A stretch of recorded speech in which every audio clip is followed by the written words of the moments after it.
Pozdravljeni. Sem Ajda Svetelšek iz Inštituta Antona Trstenjaka za gerontologijo in medgeneracijsko sožitje in sem v sodelovanju z dr. Jožetom Ramovšem, ki je tudi predstojnik našega inštituta, pripravila tale prispevek, ki se nanaša na eno našo najnovejšo raziskavo. Naslov je Krepitev socialne inteligentnosti ob staranju in podnaslov Prispevek za izboljševanje medgeneracijskega sožitja v času staranja prebivalstva. Ker se vedno bolj krepi to zavedanje demografskega staranja, se tudi vedno bolj krepi potreba po gerontološkem raziskovanju in po uporabi teh gerontoloških spoznanj v praksi. Na našem inštitutu menimo, da je potrebna preusmeritev fokusa raziskovanja iz starostnih izgub na pozitivne vidike staranja, zato da bi lahko bolje razumeli dejavnike kakovostnega staranja in da bi lahko tudi oblikovali programe, s katerimi bi pomagali starostnikom krepiti te pozitivne dejavnike. V tej raziskavi smo se odločili za preučevanje emocionalnega in socialnega funkcioniranja starejših, ki je pomembno zato, ker se na podlagi funkcioniranja starejših na tem področju oblikujejo bolj ali manj kvalitetni odnosi in sožitje z socialnim okoljem. Od tega je pa odvisno, medosebni odnosi so pa eden od srednjih dejavnikov za tudi notranje blagostanje vsakega posameznika in blagostanje zajema tako mentalno kot fizično zdravje tudi in zadovoljstvo z življenjem. Omeniti moram še vseživljenjski vidik razvoja, namreč dolgo časa je veljalo napačno prepričanje, mogoče velja še danes, da je razvoj značilnost otroštva in mladostništva, da se v odraslosti ustavi in da funkcioniranje takrat postane stabilno, v starosti pa bolj rigidno in deregulirano. Danes se psihološke in socialne stroke zelo dobro zavedajo, da se razvoj nadaljuje tudi v odraslosti. Ena taka stvar je osebnostna rast, ki je izjemno pomembna za blagostanje, in če se razvoj na tem področju osebnostne rasti ustavi, ima to zelo negativne posledice za posameznika in njegovo tako psihološko kot telesno zdravje. V okviru emocionalnega funkcioniranja nas je zanimala emocionalna inteligentnost. To je konstrukt, ki je požel izjemno veliko pozornost v okviru preučevanja nekognitivnih faktorjev inteligentnosti, in sicer zato, ker se je izkazala kot zelo uporabna za napovedovanje učinkovitega funkcioniranja na vseh področjih življenja, torej veliko bolj kot klasična kognitivna inteligentnost. Zajema tale področja, torej prepoznavanje in razumevanje emocij, to pomeni identifikacijo, pravilno identifikacijo emocij. Razumevanje emocij se nanaša na razumevanje, kako se kombinirajo emocije, kako prehajajo in podobno. Izražanje in poimenovanje, torej izražanje emocij je lahko bolj ali manj prilagojeno situaciji, seveda je bolj prilagojeno izražanje emocij stvar višje emocionalne inteligentnosti. Poimenovanje emocij je tudi zelo pomembno, ker s tem, ko poimenujemo, naprimer, če občutimo močno jezo in če rečemo jezen sem, se v bistvu ta energija močna, ki je vezana na jezo, sprosti in zmanjšamo to negativno čustvo. Uravnavanje emocij je tudi zelo pomembno za medosebne odnose, zato ker omogoča posamezniku, da sam pri sebi zna ohranjati pozitivne razpoloženja dlje časa, umiliti, ublažiti negativne razpoloženja in podobno. In tudi uporaba emocij se pa nanaša na to, da so emocije pravzaprav uporabne pri spodbujanju mišljenja in usmerjanju vedenja, seveda. Znano je, naprimer, da rahlo negativna razpoloženja spodbujajo reševanje problemov, medtem ko ustvarjalno mišljenje pa spodbujajo bolj pozitivno razpoloženje.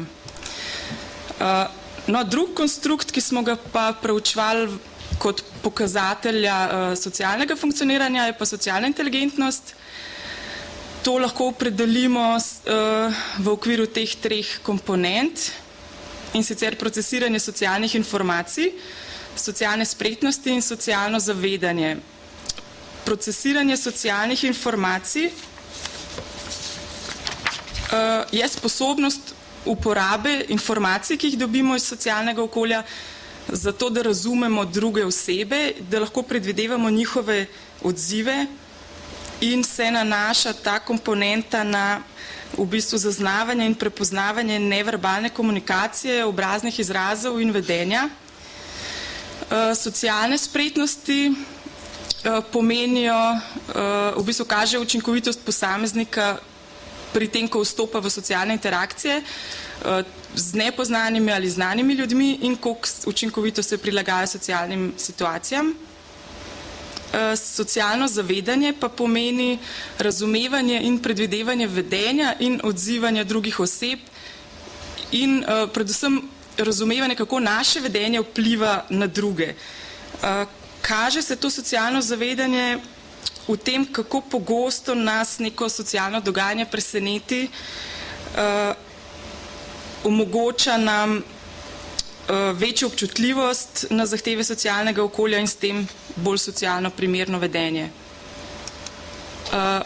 Ker sta konstrukta v bistvu zelo podobna, sorodna, bom še razmejila razlike med njima, in sicer emocionalna inteligentnost je po eni strani ožja od socialne, ker zajema samo emocionalne vidike znotraj socialnih, in naprimer za posameznike z visoko izraženo emocionalno inteligentnostjo ni nujno, da se dobro znajdejo ali pa počutijo dobro v različnih socialnih situacijah. Po drugi strani pa je tudi socialna inteligentnost ožja od emocionalne, ker zajema samo zunanje socialne vidike, ne pa tudi notranje. To pomeni, da naprimer visoko socialno inteligentne osebe niso nujno dobre pri uravnavanju in uporabi lastnih emocij. Ja, lahko. No, predhodne raziskave so pokazale, da se socialno in emocionalno funkcioniranje ob staranju zelo dobro ohranja, kljub telesnim in kognitivnim upadom. Nekatere raziskave kažejo celo porast in ta naj bi bil zaradi pridobivanja izkušenj v socialnih interakcijah.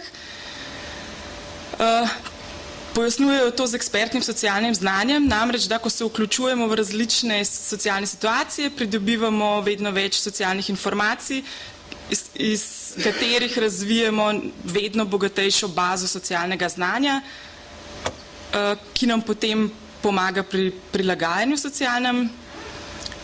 Naše raziskovalno vprašanje je bilo, ali se emocionalna in socialna inteligentnost starostjo spreminjata v pozitivni smeri, in hipoteze so bile, da se obe zvišujeta.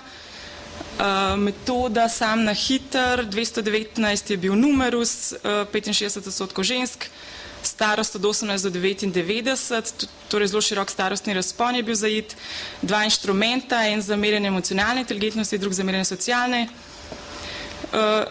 In postopek pač klasičen, ljudje so individualno, bodi si elektronsko ali po natisnjeni obliki izpolnjevali vprašalnik. Teli rezultati kažejo samo to, ne vem, če se vidi krepek tisk, v bistvu emocionalna inteligentnost, tale pa, ki kaže statistično pomembnost, kaže, da noben vidik emocionalne inteligentnosti ni naraščal s starostjo, medtem ko pri socialni inteligentnosti sta naraščala dva vidika, socialne spretnosti in socialno zavedanje. Sta imela v bistvu, ne naraščala, ampak sta imela statistično pomembne razlike med različnimi starostnimi skupinami. No, tukaj se vidi, v kateri smeri grejo te razlike. Pri socialnih spretnostih je bil velik porast iz obdobja mladostništva v odraslost, potem pa je ostala bolj stabilna, medtem ko pri socialnem zavedanju se je pa pokazala v bistvu porast skozi od mladostništva do pozne odraslosti in ker smo mi iskali morebitna pozitivna, močna področja funkcioniranja v starosti, je v bistvu tole socialno zavedanje eno tako področje, ki ga lahko izpostavimo kot močno področje. Samo še zaključki, torej socialna inteligentnost se ob staranju krepi, nekateri vidiki se krepijo, torej ta potencial ima, predvidevamo, pač posredno lahko sklepamo, da gre za vpliv akumuliranja izkušenj